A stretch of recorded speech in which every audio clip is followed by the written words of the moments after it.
countdown to the last comic shop in 5, 4, 3, 2, 1. Hey! It is now time for the last comic shop podcast! That's right. We are opening up the shop and turning on the podcast. I don't know how, since we're a podcast now, not just a shop, but do we open the podcast? Whatever. Yeah. Keeping the lights on. And let me tell you why we're keeping the lights on. Because this week I was reading our book, and I thought to myself, man, it would really be nice if I had friends to talk to about comic books. Because I really wanted to talk about this book. And I was like, oh, yeah. I do have friends to talk about comic books with. I just have to wait a day until we record the podcast. Oh, Lord. What are we, co-workers now? We're not your friends anymore? You're absolutely my friends. I'm a lucky dude. The service we provide, we're the people to talk about comic books with. Yeah, or at least listen in while we do that thing. And I'm the host with the most, Andy Larson, bringing you all to the last comic shop yet again with my regular co-hosts, Jay Scott and Chad Smith, as well as somebody that we love to talk comic books with, and that is George from Shortbox Summary. Yay! I honestly can't remember the last time I was on a podcast, even my own podcast. It's so nice to be here. Just when you thought you were out, we drag you back in. And I don't have to edit this, and I don't have to upload this. I don't have to write any SEO. I don't have to do any promotion. I'll retweet, of course. But man, it's so nice. Everyone should be on someone else's show. This is so much. And we love having you here. Chad figured that out 6 years ago. He was like, hey, my buddy Andy, he'll just edit everything. I'll just show up on his show up whatever, as long as he did all the work. Any case. One thing that I did want to say is because we are covering the Fantastic Four on this week's show, yeah! This is the beginning of the Merry Marvel March Society. That's right. Step aside, DC Ember.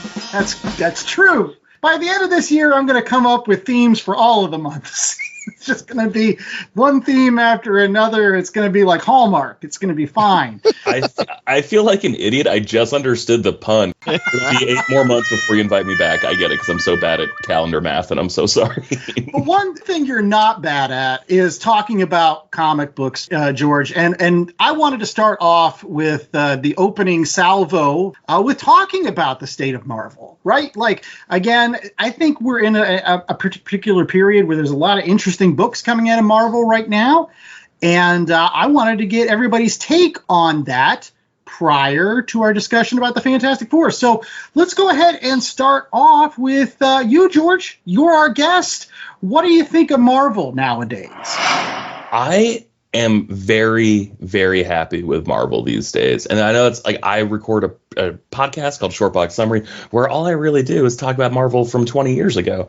But I have been catching up on current books, and there's just so much to enjoy about current books. I'm so happy that I get to talk about this series, Fantastic Four, today, because I think this is upper tier current Marvel ongoings. But one thing that I've really been impressed with, Marvel's been crushing it on the miniseries front that I think DC is doing a really good job too, but I think so much of what's to enjoy about Marvel right now isn't even found in its ongoing. So like a couple books that I was reading last year that I really enjoyed, Silver Surfer Ghostlight, just a nice quick 5-issue miniseries about Silver Surfer, and I think it's the Collector. And then I also, who's the weird guy? I believe he's part of Contest of Champions, and then he had like the slick back hair, and he had not the Grandmaster. The Grandmaster, I believe the Grandmaster is involved. Bloodline, Daughter of Blade, just like a really nice, like young teen book of introducing the next generation of vampire hunters. Monica Rambeau, Photon, a really, really good Monica Rambeau book, which, man, why isn't that an ongoing? I don't know, but the miniseries was really good. I've been staying pretty clear of the X books, personally. Waiting for him to clear the decks. I'll check out a new #1. But how about the mainline Marvel? Are there any books right now in particular, from the big names, big heroes that are tickling your fancy? My favorite ongoing that I'm caught up on right now is probably Captain America by J. Michael Straczynski and Jesus Saez. Kind of bummed when this book was announced because I actually thought that the previous Captain America books, because there was 2, but there was one book focused on Sam Wilson and then one book focused on Steve Rogers. And I was loving both those books. There was a big crossover called Cold War. I thought, I was like, wow, this is really fun. This feels like 90s, like high energy. And then it was announced that those creative teams were leaving. The Sam Wilson book was ending. And there's just going to be one Steve Rogers Cap book from JMS and Jesus Says. And I was like, oh man, JMS, he's old. He doesn't have his fastball anymore. And you guys, I am pleasantly relieved to tell you, JMS still has his fastball. He is weaving one heck of a yard that feels like it's treading on familiar ground. It feels kind of Brubaker adjacent, just in terms of like this conspiracy that's bubbling underneath the surface of like what you thought you knew about the Marvel Universe. And then also it's kind of touching on, you remember when they made Cap a Hydra sleeper agent and everyone was really mad? They lost their stuff. Yeah, I didn't mind those books. I was like, oh, it's different. It's cool. I mean, he turned into a werewolf once. Like, we're going to pretend that, like, nothing's possible with Cap. Okay. But this book, like, it has him going to, like, these Nazi rallies and just starting stuff up with Nazis, just, like, being a skinny little punk. And then he kind of lives in a brothel. And then all these women are just fawning over themselves about, like, oh, what a good man, Steve Rogers. Like, it's just really, like, everything enjoyable about watching, like, A League of Their Own just feels right at home here. Like, they did such a good job of like nailing the tone. I love that book. I'm really enjoying it. I think the first 5 issues are out right now.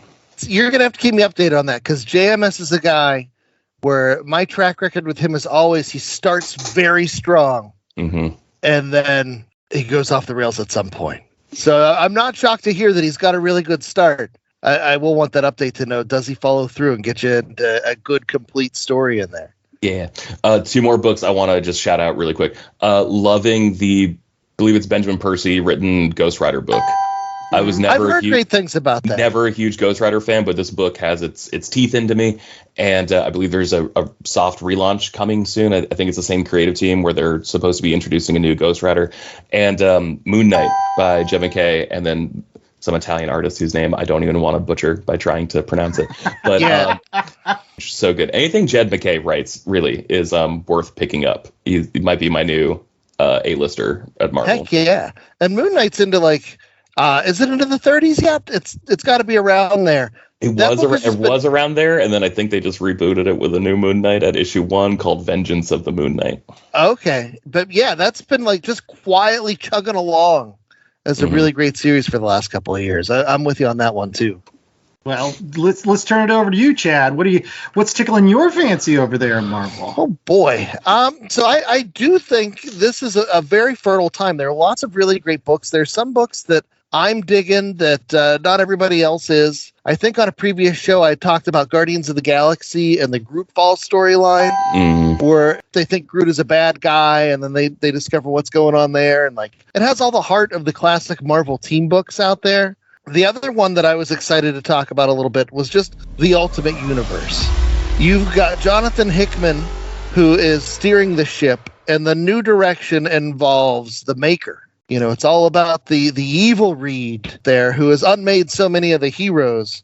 And what do you guys think about the reboot of the Ultimate Universe, only this time, instead of it being a continuity-free re-examination of what's going on, now it's like, no, you need to know the alternate Reed from another universe that was destroyed. But Miles Morales was from there, but he survived because his name? A sandwich. Cheeseburger. Yeah. No.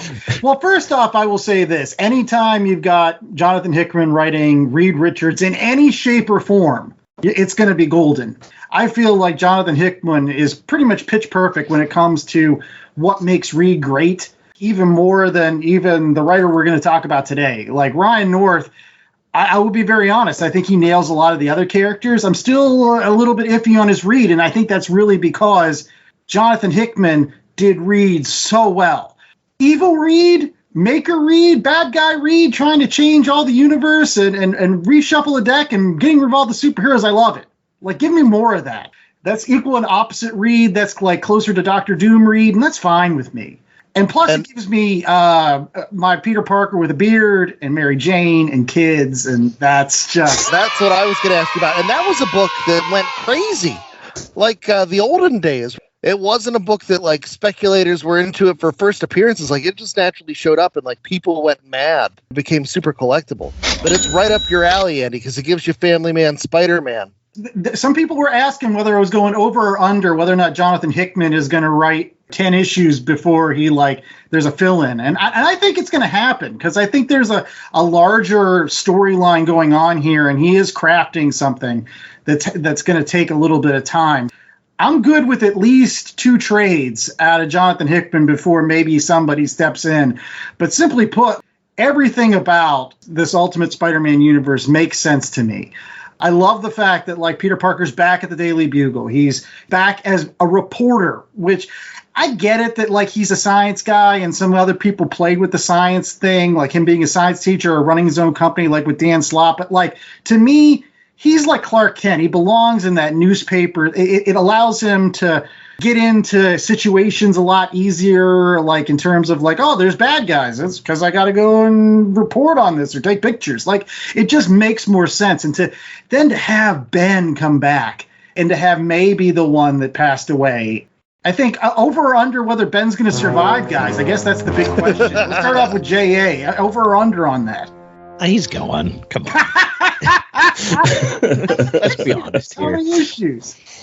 I don't know, four issues maybe. You think he doesn't make it out of the first trade? I don't think so. I think, no, he's the catalyst to kick off the second trade. So it'll be issue 5 then, right? They do 5-issue trades. George, over and under on 6 issues, I guess. Here's the deal. I would either take the under. I think you're right. I think issue 5. I don't know.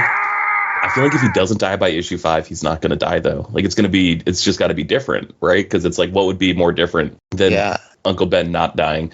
Also, man, that friendship between him and J. Jonah Jameson doesn't just make you love J. Jonah Jameson. It feels like on the West Wing, the president and his chief of staff, Leo. Yeah. Leo. Yeah, no, I'm with you on that one, man. The J. Jonah Jameson and Ben relationship and watching them and Ben is just so wise and cuts to the quick.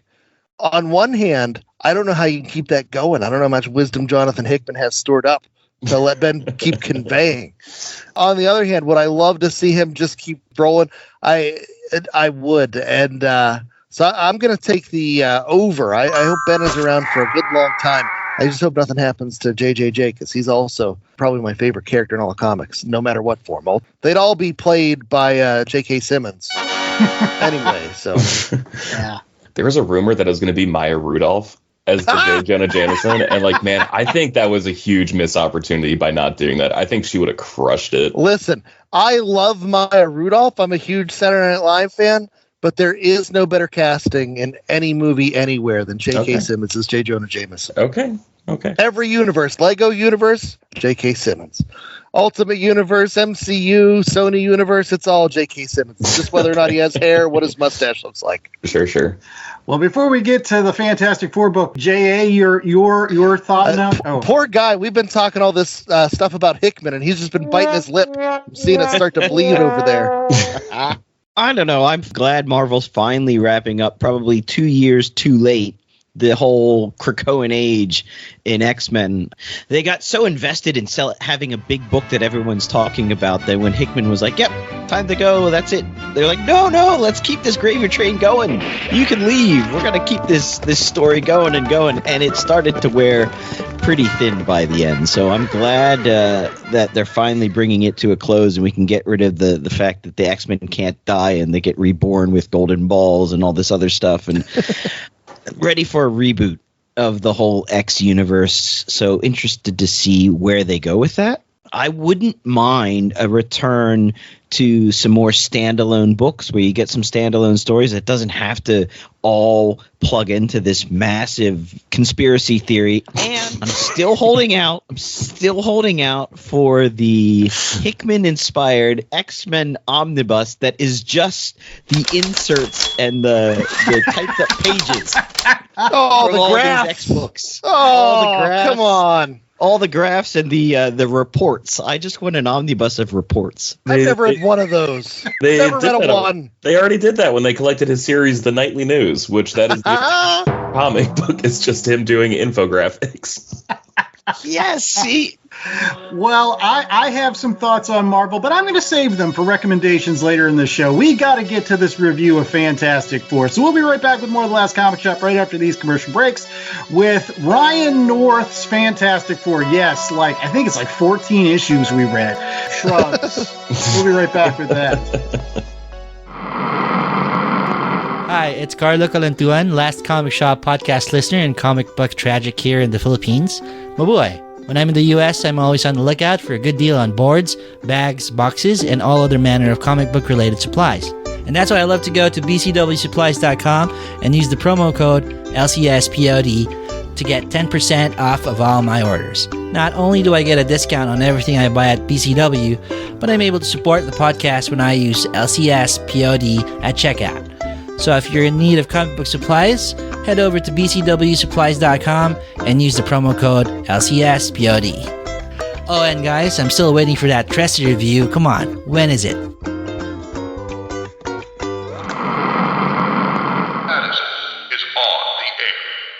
What happens when 20-something Madison is zapped into old-time radio shows? No technology. Why won't it go to voicemail? No Starbucks. Don't call yourself a coffee shop if you only sell drip coffee. And no one is PC. I don't need no lip from... Were you about to say woman? Because I'm wearing a gun and I have no idea how to use it. Madison on the Air serves to highlight the way we were and the way we are today with original radio drama scripts adapted to include the modern-day Madison as she joins famous characters from radio's past, including Sergeant Joe Friday. Just the facts, ma'am. I've never actually said that. Marshal Matt Dillon. We're not having a shootout with a 10-year-old kid. I'm too woke to be a part of this. Superman. I didn't realize how cold it would be flying like this. I have to get into the higher atmosphere. And many more. Visit us on the web at madisonontheair.com or find us pretty much any place podcasts can be found. You talk so old-timey. I have no idea what you said, but it's adorbs. All right, we're back with more of The Last Comic Shop, and it is now time to get fantastic. That's right. It is our read pile review for this week. And to kick off the Merry Marvel March Society, why not kicking it off with the comic book that kickstarted that Marvel age? That's right, the Fantastic Four, the world's greatest comic magazine. That's right. It's written by Ryan North nowadays, but some folks are helping Ryan North, and who would those folks be, J.A.? Mainly Iban Coello and Ivan Fiorelli on art duties, with Leandro Fernandez stepping in occasionally. Color was provided by Jesus Abertov, and VC's Joe Caramanga on letters, with cover art by Alex Ross, and also he did the costume design. Something I've never seen in a comic before, somebody get a credit for doing the costumes. Hey, when you're Alex Ross, usually that's money. just you did the art, you drew the guy. And what about those covers, man? They are some of those are just. I saw Alex Ross with Fantastic Fours versus Dinosaurs, and I was like, okay, fine, take my money here. Oh man, and I try not to, because we live in the age of FOMO. I try not to be a variant cover guy, but sometimes it gets me. 2 issues, 7 and 8, are both double-page fold-outs by Scott Koblish, Rochelle Rosenberg. It's every character, basically, that's ever appeared in a Fantastic Four comic book. As much credit as we can give to Alex Ross, I think Scott Koblish, just for those 2 covers, where it's like, it has to be 40 million characters. Yeah. Well, by the way, this is your pick this month for the Merry Marvel March Society, Chad. Heck so why don't you hit us up with that 10-cent synopsis? So, well, that's the fun part about this, is this Fantastic Four book, it's different than most of the books out there on the shelves currently, and that most of the stories are like 1 or 2 issue things, and then they move on to the next thing. But it starts, and the big conceit is that everyone is PO'd at the Fantastic Four because there was a battle, there was an invasion, and in order to save everybody and to expel the aliens, Reed basically takes a citywide block and launches it into some sort of time-space scenario where it'll come back in a year, and everybody inside that city block is going to be safe, but it disappears from New York City for a year. His kids are in that building. Ben and Alicia's kids are in that building.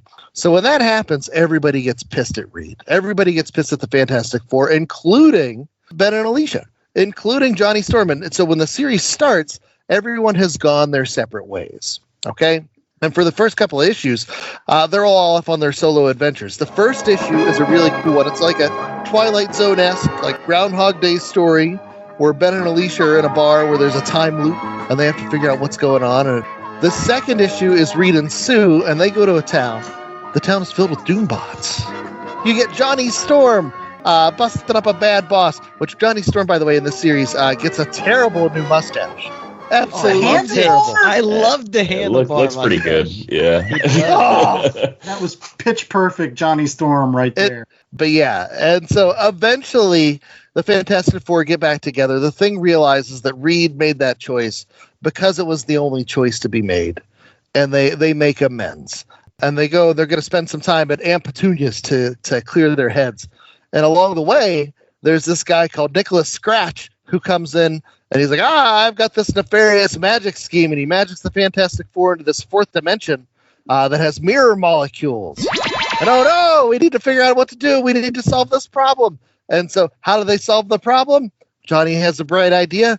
Let's cancel out the sun for 3 days. Yes, they do. And that pisses people off even more. So now people really hate the Fantastic Four. And then they get to the town, and the town is weird, and it's controlled by this wood god lady. And we're introduced to a new Fantastic Four, which consists of Alicia, Sue, Johnny, and Johnny's compatriot Flamo, which is just Johnny finding a new way to use his powers to create a flame-based superhero.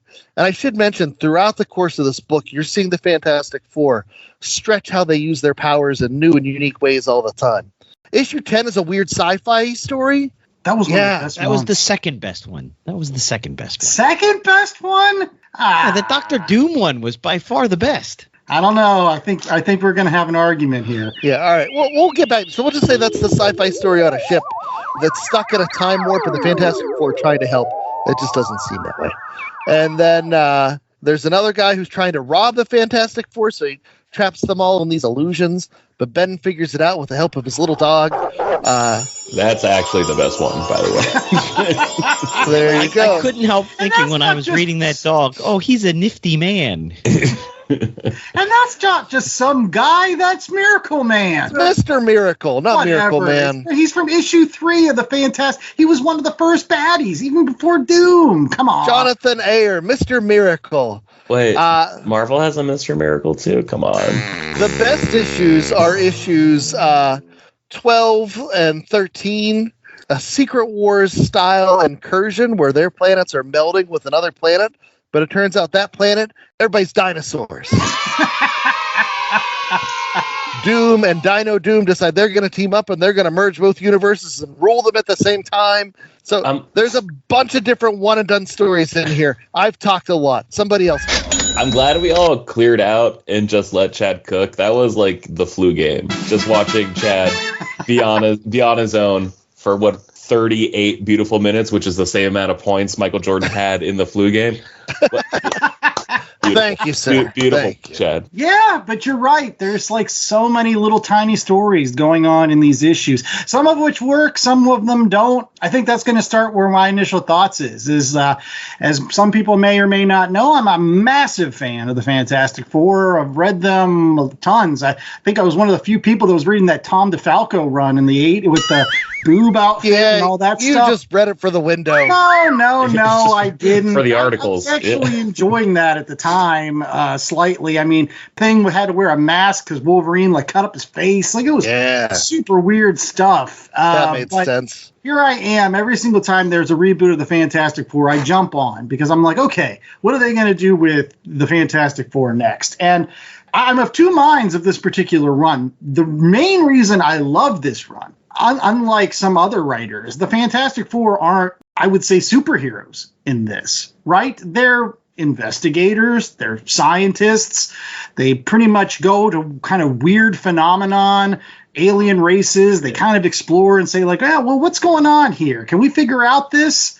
And some of the issues are just about figuring out what's going on and what kind of sciencey stuff may be causing certain phenomenon. So it's kind of like, I don't know, like the X-Files or something. Yeah, they're Doctor Who, right? Yeah. Yeah. But that's what the Fantastic Four were at times during the Stan Lee, Jack Kirby run. There's a reason why they struggle when they think about like the Fantastic Four Rogues Gallery. They're like, I don't know, Puppet Master, Doctor Doom, Mole Man, Shrugs, and then they kind of stop.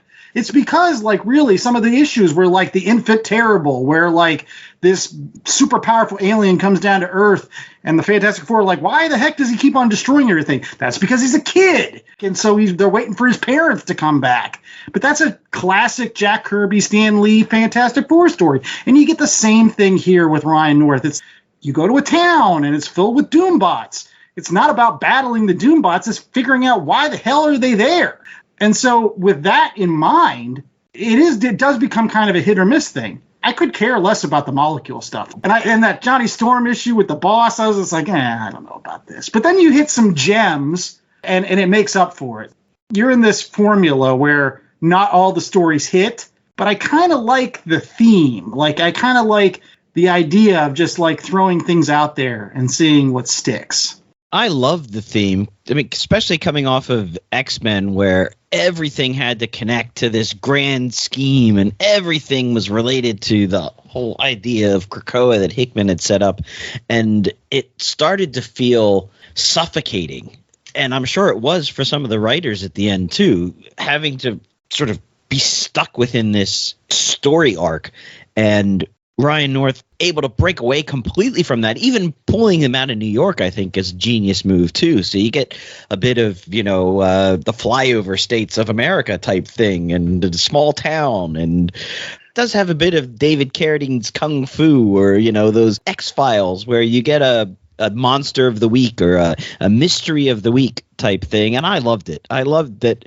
From one story to the next, I didn't have to remember 20 different things and who had died and who was coming back and what golden ball was going to resurrect what hero at what point.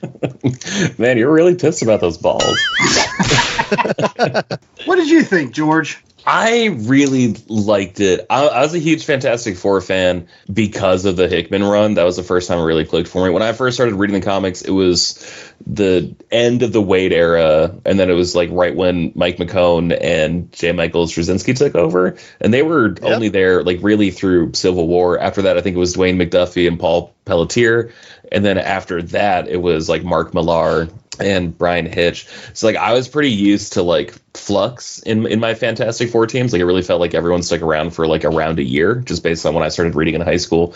And then the Fantastic Four kind of just like went away after the Hickman run, right? Like Secret Wars, like they just weren't around for a couple years. And I just like felt a void in my life because Hickman made me fall in love with these characters. The thing I didn't like about this run was that it felt like it started off the exact same as the last run, where it's like everyone was separate, everyone wasn't together, and like that is obviously their strengths, and like the reason you pull the Fantastic Four apart is so you can put them back together. But I was personally a little frustrated that it started off the same way as the last run, and it does my least favorite storytelling mechanic, where like when a movie starts and it's like this kick-ass action sequence, and then it's like 3 days earlier. And it's like, dude, like if you were so concerned about the beginning of your movie being boring, why didn't you just make a better beginning to your movie and then like let this sequence that takes place in the middle of your story happen in the middle of your story? So I was a little frustrated to not see the action in real time about like why everyone was pissed at the Fantastic Four and why Ben was so pissed at Reed and why everyone had split up. That said, though, I think you're right. I think it hits on some like the best qualities of one of my favorite comic book series, Planetary, where it is like each issue just like takes this huge idea and then boils it down to 22 pages. And so like that Doombot issue was incredible, right? Like this entire town of sympathetic Doombots just because like this old woman fed a collegiate Victor Von Doom. Incredible stuff. And I was teasing earlier, I do really love that episode. I keep saying that. Sorry. It feels very contained and episodic in a way that I'm not used to with modern comics. But that issue where, like, I said that was my personal favorite, where Ben was falling through the hole with Mr. Miracle's illusion. I personally love that issue just because it, like, made Ben seem like the smartest person in the room. Granted, he was the only person in the room besides, like, a little Havanese dog. But when he was actually figuring out the air pressure and the fact that he was able to, like, punch holes in the illusion, I'm like, wow, that's really cool, Ben. But that Doctor Doom issue where, like, they were losing the ability to say letters, like, slowly, and then the only letters they had left were M, O, and D, and then, like, they open the door and they're like, Doom! I was like, oh, that's such good storytelling. Like, it's so cheesy and lame, but in the best possible way. Yes, and then Doom's like, I'm going to fix this, Reed, because you stuck my goddaughter. Yeah. And then he can't do it, and he gets so angry at himself. It proves the point of some folks with, like, the current plan for the big MCU, which is like, why are you doing storylines with Kang? Do a time travel story with Doctor Doom, because it'll be infinitely better. And that was. Well, I got to go back even further, because, like, I gotta make sure that doesn't happen. And, like, is this really the best outcome for that Doom is ever going to have? Like, things are not going to get ever any better for Doom, and he just can't see that 2 feet in front of his face that, like, Doom, you're just not perfect, man. Like, which is great, because that is the fifth member of the Fantastic Four. You cannot have a solid Fantastic Four book if you don't nail Doom.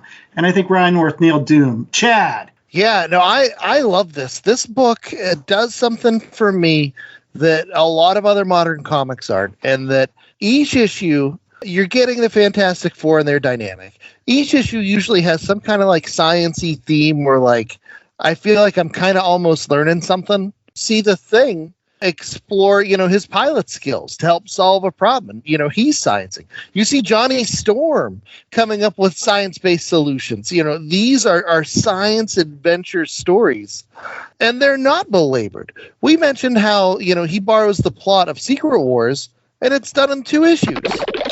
And they're so imaginative and so creative, and the family dynamic and all the stuff that you love about the Fantastic Four is all there.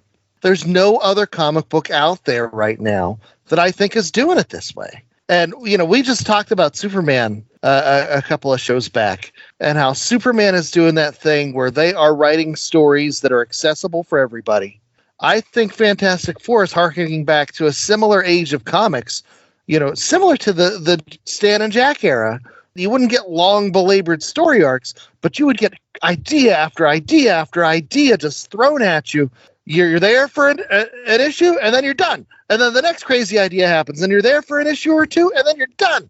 There's so much about this I love, except for the art. The art's kind of but everything else about this book, I love. What the hell are you talking about? The art's kind of Is it the art that's kind of or the fact that they did all that body dysmorphication, or that I don't know what you would even call it? The body horror of Reed Richards, I think, is immaculate in this book. It is so incredibly cool. It's the most uncomfortable I've ever felt reading the Fantastic Four. It's the first time Fantastic Four has felt like a horror comic to me.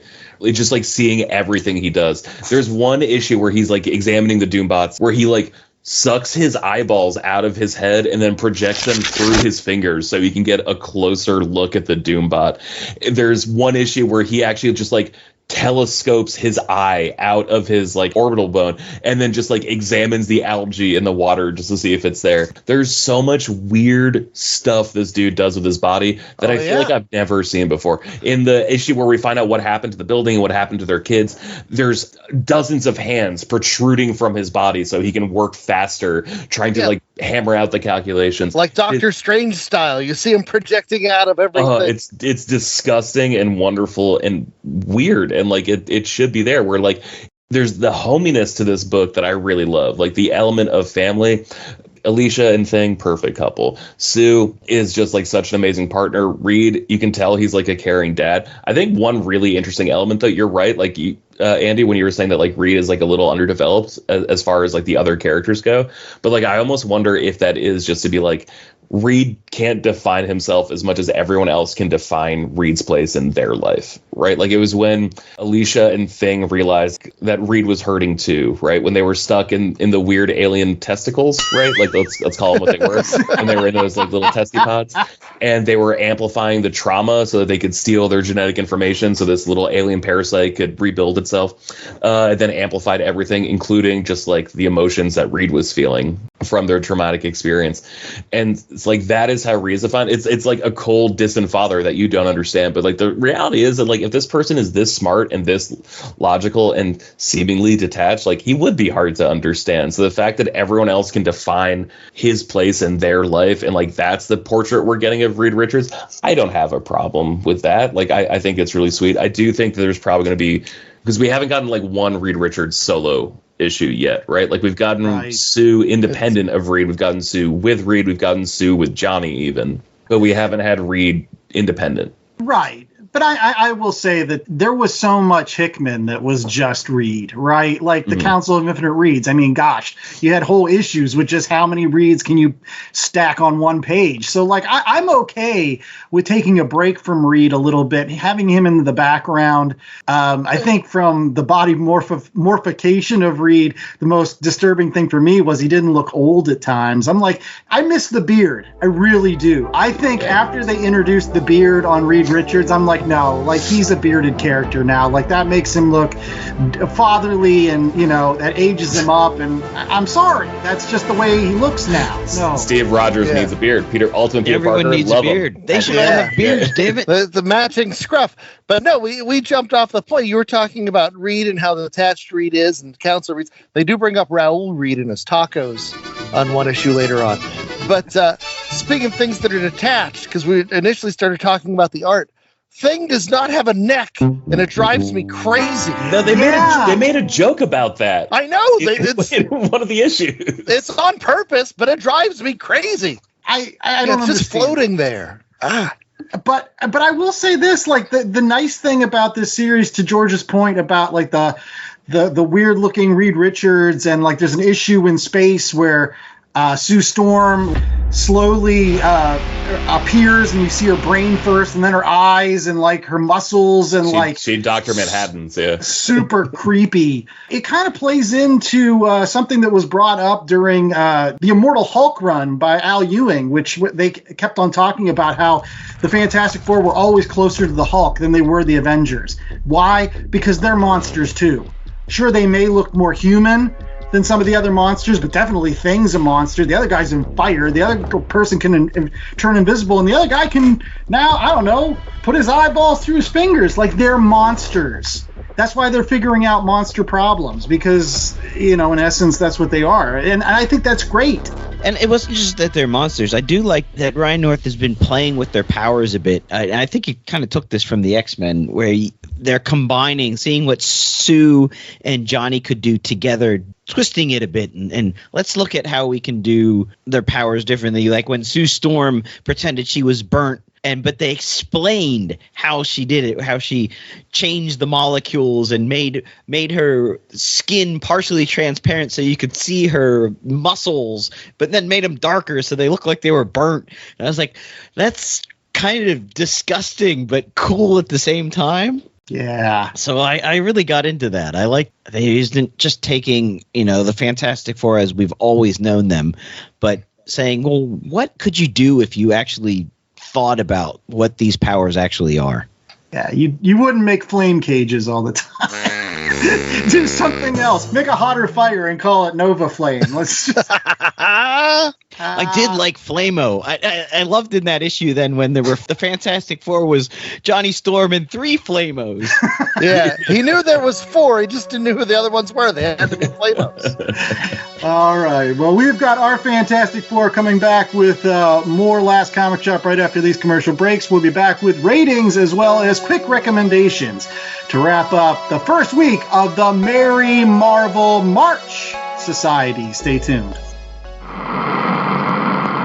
LastComicShopPodcast.com is the destination for all things shop. Plan your week with upcoming show schedules, the latest books, recommendations, and chatter from the crew. Subscribe to the show on all major podcasting platforms from one convenient location.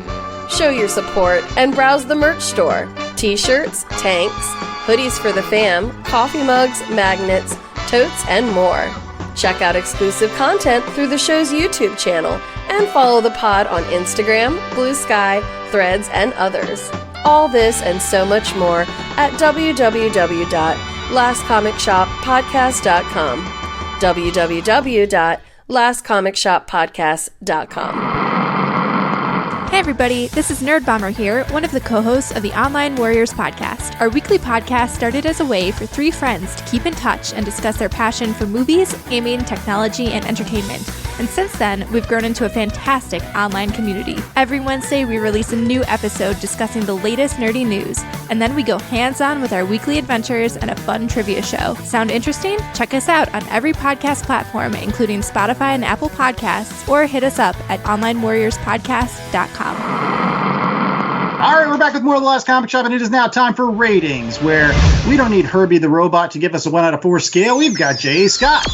He's just as good as Herbie. Herbie the Robot. What's our 1 out of 4 scale this week for the Fantastic Four by Ryan North? Because it was such a fun episode, we'll go 1 out of 4. Now See, you got me saying it, George. It's infectious. I'm sorry. I didn't mean it.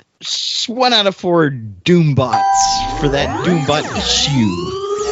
Which we talked about a lot more than what everybody else I thought was going to, which was the Groundhog's Day issue. Like, Chad led with that heavy, he was like, that Groundhog's Day issue is the best. And then we talked about the Doombot one more.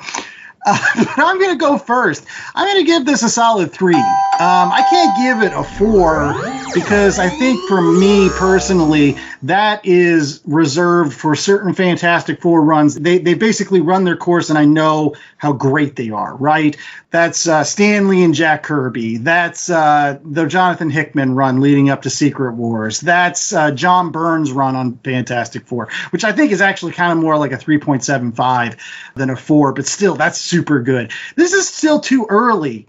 And one of the biggest reasons I'm only giving it a 3 is because it was hit or miss. There were some issues, like that issue with Johnny Storm, with him getting a job. Didn't care about that issue. I glossed over it for the most part. It had certain moments that were good. There were other issues, like, again, I didn't really care about the molecules. But then there were really some issues that really stood out and were like, these are some of the best Fantastic Four issues I've read in a long time. Whether it was the Doombot issue, whether it was the space issue, whether it was parts of the dinosaur issue. Like, I actually like the second part with Doom and the T-Rex Doom than the first part. And I even kind of sort of like the Wood God person, because I just like anytime they bring back characters from like Tales to Astonish and the Marvel monster era. That's just kind of neat when they incorporate those characters in.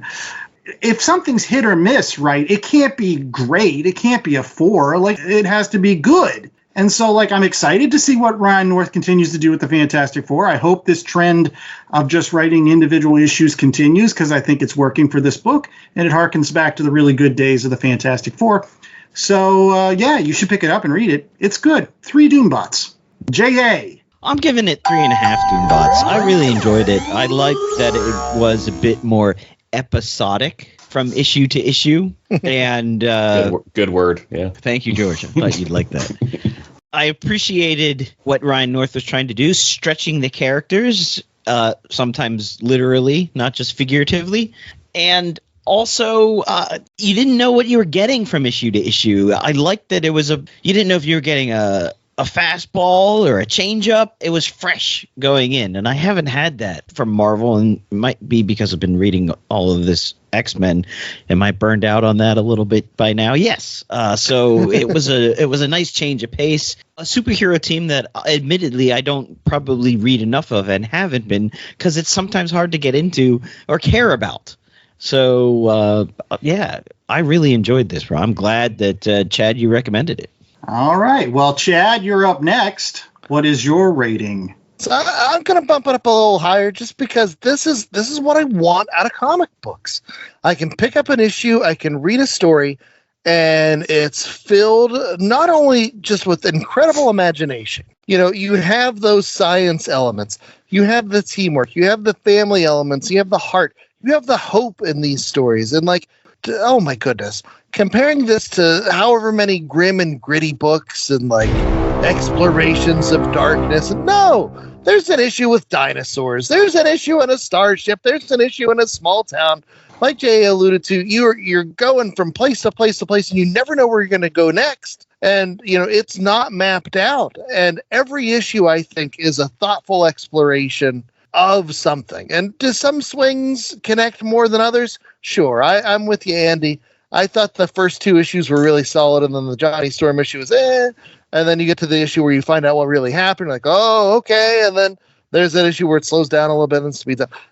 There's a lot there, but isn't that what you want out of comics, where every month there's something new, you don't know what to expect, and you're sure it might work better sometimes than others, but overall, like, I can't wait for this book to come out every month. I can't wait to, for that next story. And the Fantastic Four themselves, they're characters where I'm not ride or die on Fantastic Four.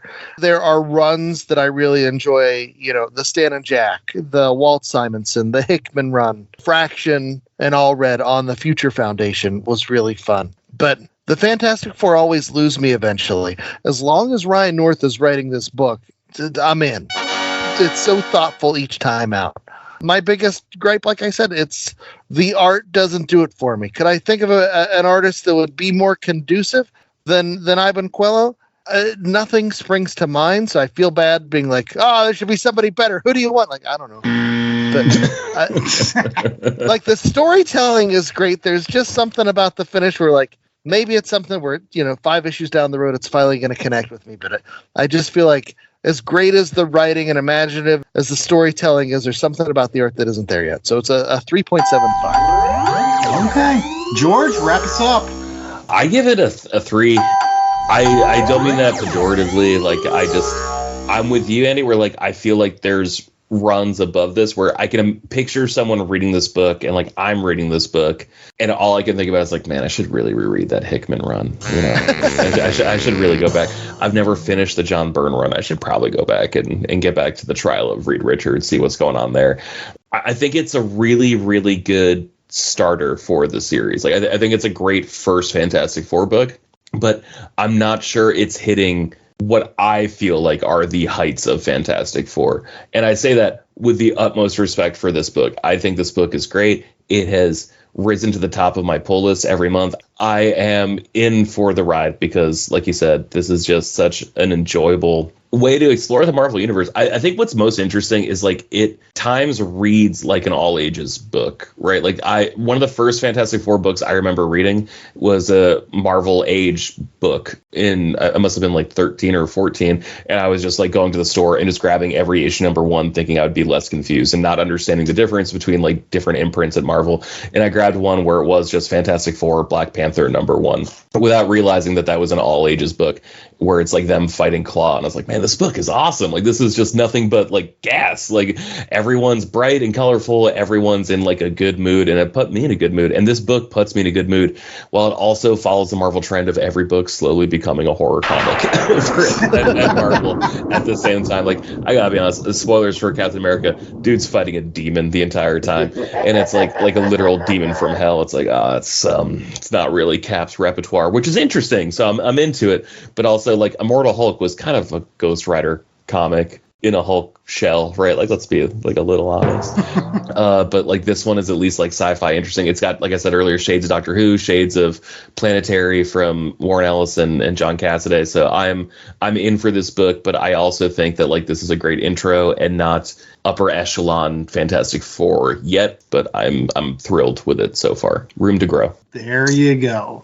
And room to grow on your comic book shelf is some of our recommendations. Yes, this time of every single show, we give you other comic books in addition to all of the issues of Ryan North's Fantastic Four, but you can get in trades. I think the first 2 trades are out. Otherwise, just find the issues. Man, you can just pick up a couple here and there. You don't have to read all the stories like Chad made us do this week. I told you didn't have to read them all. I said that once you could skip, but then you were like, start at the beginning, and those were good stories, and then I got to the Johnny. Long story short, here are some other recommendations, and we're going to go ahead and start off with Jay Scott. So, Jay, what do you got this week for for us? So I am recommending some of the Silver Surfer Epic Collection. This is Parable. It is issues 15 through 23 of Volume 3 of Silver Surfer. This is actually the first issues that Ron Lim penciled in the Silver Surfer run, in his long Silver Surfer run. So it's Ron Lim and Steve Englehart. Features Fantastic Four in the first issue, and the Thing coming up with how to get Silver Surfer off of Earth after Galactus had imprisoned him there. So everything Reed had tried to do all over the years, nothing's working. Super smart man. And the Thing is like, well, why don't you just try to leave without using your surfboard? And they're all like, I never tried that. And it works. So it's a great run. It has similar characteristics to this Fantastic Four we were just reading, where every issue has some standalone aspects to it while continuing a broader story. So that's what I recommend. Yeah. Is this during that second Kree Skrull War? Yeah, that's some of the background stuff. So it's the build-up. It's not the actual Kree Skrull War. That comes in issues, I think it starts 24 through 31. But you get some build-up in there. But, dude, you're underselling this. It also has Parable from Stan Lee and Mobius. That would make sense why they would call it Parable. So. It's a really good book. You should have on your shelf. That's a beautiful book. Yeah. All right. Well, George, what are some other beautiful books you should have on your shelf? In the spirit of recent comics, Superman Lost by Christopher Priest and Carlo Pagulayan. In the first issue, Superman and the Justice League are battling this weird thing at the bottom of the ocean. And then Superman's gone, and then he immediately reappears, except he's only gone for a second of our time, but for Superman, it's been 20 years. And the entire series is about, like, what Superman was up to for 20 years. It is spooky. It's uncomfortable. It's really interesting. It's really exciting. And this was the book that, like, I just, like, read it on a whim. And after that, I was like, I need comic books. And then I just, like, read, like, probably 60 issues, like, over the next 3 days. I, like, didn't sleep a lot, didn't watch a lot of TV, didn't do much in terms of self-care, except comic books, which is the ultimate form of self-care, as we all know. Just incredible edge of my seat reading. So Superman Lost by Christopher Priest and Carlo Pagulayan. There you go. Bringing it back to Marvel here with my recommendation this week is I finally got around to reading She-Hulk. Yes, that's right. Rainbow Rowell's She-Hulk run. I heard so many great things about it, so I sat down and I read the first trade. First 5 issues of that original, I don't even know what volume it technically is, but it's awesome. And it harkens back to the John Byrne run of She-Hulk, which is one of our favorites, and a past episode of The Last Comic Shop that you can check out in our archives. Basically, She-Hulk is back to being a lawyer. She's splitting time between herself and her Jennifer Walters alter ego, but she's kind of down on her luck. She doesn't really have a lot of money, so Janet Van Dyne is letting her stay in the old apartment from Sensational She-Hulk and has all her clothes, which is just awesome.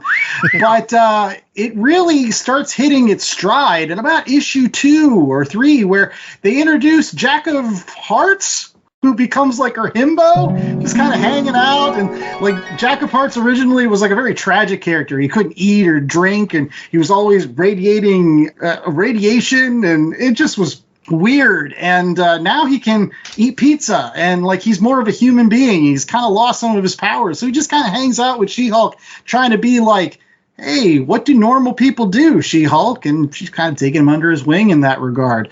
But my favorite part about this particular run is that She-Hulk starts a fight club. That's right, Titania, who you may know from the She-Hulk television show, if you're a big fan of that, longtime She-Hulk villain, they start fighting in the first issue. And you find out that really Titania just likes fighting She-Hulk because it's the only person that she can beat up on to release some stress.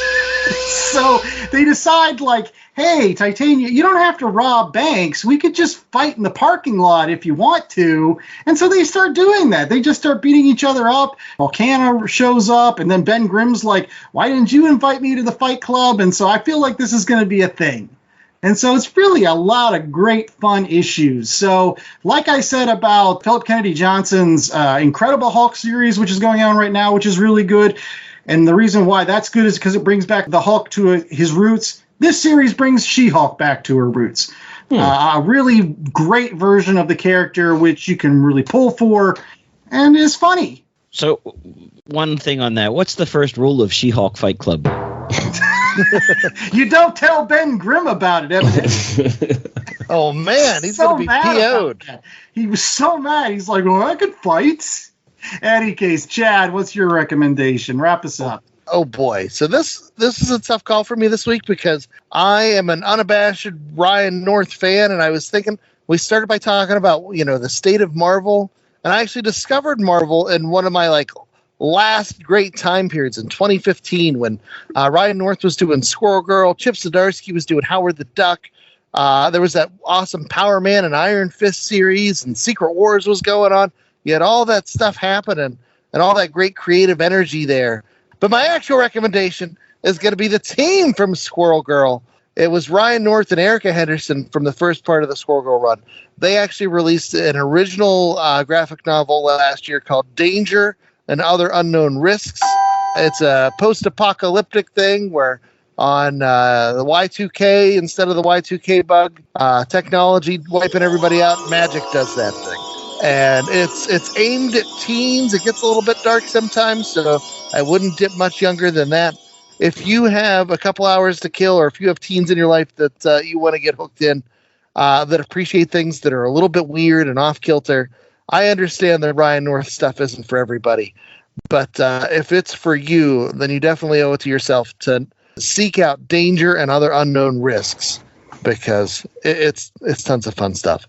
And if you're really bored, Google about the time that Ryan North fell into a hole and had to live tweet his way out. Come on! It's hilarious. Tells you everything you need to know about Ryan North, too, if he names his dog Chomsky. In any case, whatever your name of your dog is, we hope that you come back to the Last Comic Shop next week for more of the Merry Marvel March Society. All Marvel, all this month. Next week, we've got Rom the Space Knight with Mikey Wood. He's going to stop by to read the first 10 issues of that series that's finally back at Marvel. We got the Omnibus earlier this year. Oh, man, it's an exciting time for... Have you accepted Rom as your Lord and Savior? I'm just asking. You gave me a choice of episodes to appear on, and I wanted to choose Rom because I'd never read it, and I feel like an idiot where everyone's just like, oh, man, I remember grabbing Rom the Space. I'm like, no one was reading this book. No one cares about this book. Like, this has to be like the most elaborate practical joke that old nerds are playing on younger nerds ever. And the reason I turned it down, but I was like, no, this feels like a Mikey episode. I want to let Mikey cook on Rom because I feel like dude has you know that he's like on eBay scouring buy up like all the parts to build a old Rom Space Knight. I assume that's what he's doing right now. After this podcast, I want to start a Twitter space, an X space, and I just want to see what Mikey's up to. It's been too long. There you go. And even though the Omnibus came out, he's going to get his own personally bound one with a cover he has designed. Oh, absolutely. His own Omnibus. Absolutely. But if you love Mikey Wood, stick around for next week's episode, as well as all the other great episodes of The Last Comic Shop over at www.lastcomicshoppodcast.com. You can listen to episodes featuring Mikey Wood, episodes featuring George. He's been on past episodes. Go check those out, as well as episodes featuring the Fantastic Four, whether it was Fantastic Four Life Story, Fantastic Four Full Circle, whether it was other books by Ryan North, like Slaughterhouse-5, his adaptation of that. We did that on the show. All that great stuff in our evergreen archives. Check it out today. There you go. And while we might be the Last Comic Shop podcast, we don't want to be the Last Comic Shop, so we encourage everybody to get out there, seek out those issues of Ryan North's Fantastic Four. Seek out that Silver Surfer Parable, which, didn't we review Silver Surfer Parable? We did. It's another thing you can check out on our archives. We're all over the map. I do a lot of, whenever I do yard work or, basement, housework, really. You're actually my favorite podcast to listen to when I'm doing chores. I don't know what it is, but I feel like I'm not lifting the logs all by myself. I feel like I'm not chopping the wood all by myself. I feel like I got my buddies with me. So that's awesome. Thank you, sir. Find Superman Lost, and then we can talk about that. Or She-Hulk by Rainbow Rowell, or Danger and Other Unknown Risks. That's out there too. And you can find these recommendations and more on the socials or at our website, www.lastcomicshoppodcast.com, where they can find what else, Mr. J.A.? Well, we've got a link to our merch store. You can get T-shirts, you can get coffee mugs, you can get tote bags, you can get gardening gloves. So if you want to go and do some yard work while you're listening to the podcast. I think we need that in a quote somewhere. Rake your leaves while we rake the comic books. And we hope really that not only you listen to the last comic spot, but you listen to Shortbox Summary. George is saying, there's not new episodes of Shortbox Summary. That's because they're evergreen too. You can go back and listen to awesome episodes of Shortbox Summary. George, tell them where they can listen to that awesome podcast as well. Literally any place that you can download a podcast, you can find Shortbox Summary. And they are evergreen. I'm going in order of Marvel continuity, and I started way back in 2004, baby. Like, we are going back to the 21st century and seeing how the eggs were broken for the omelet that was made. We're doing stuff with early 2000s comic books, and you're going to have a great time. They're breaking eggs and making omelets, baby. You got to put the potato chips on the omelet. That's what makes the omelet. If you've seen The Bear. Yes, chef. Dude, that Seven Fishes episode gave me, I had trauma watching that episode. Don't go in the kitchen. I did not need very sweet but very opinionated Polish women yelling at me as we went through. Jamie Lee Curtis with her cigarette dangling out of her mouth going, stay the out of the kitchen. God, I only see that when I close my eyes, but yeah. Well, we hope that you don't have trauma for the last comic shop, and you come back next week. Until then, I was those with most Andy Larson. I was joined by Chad Smith and Jay Scott, as well as the wonderful George from Shortbox Summary. Make sure that you're checking out Shortbox Summary. Yeah. Until next week, stay safe, stay fantastic, and remember that if Doom's a dinosaur, that's just gonna sell papes. All right, let's go back to the bear. He makes his own 7-Up. I don't think you can do that in real life. Like legally? Yeah. Yeah, they say lemon and lime. There's more to it than that. I don't know how he does it.